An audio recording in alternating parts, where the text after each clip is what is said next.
Well, one day in your practice, it's gonna happen just like it happened to me.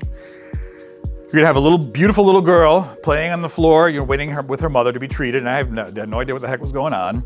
You know, this beautiful girl, curly hair, curly black hair, playing with her brother. It sounds cute as hell from, as I'm walking out to the lobby. And I walk up to her, she looks at me and says, "Hi, Mr. Lugo." One eye looks at me and the other one is turned hard inward.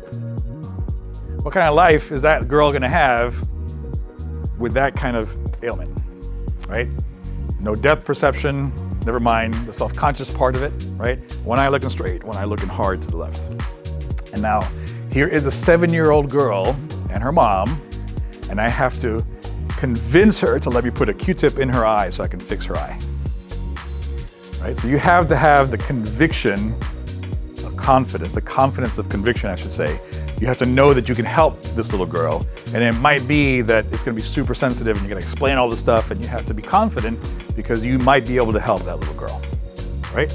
So after I worked on this girl, she could then move her eye enough so that the therapist, which they do all kinds of exercises to make the eyes move in different directions, so now that therapist was having luck. Now that therapist was actually having some success getting her eye to move over.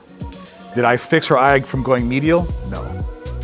I loosened the muscles up and I released the pressure off the nerves so that another therapist could do the exercises with her so that she could actually have success moving that eye.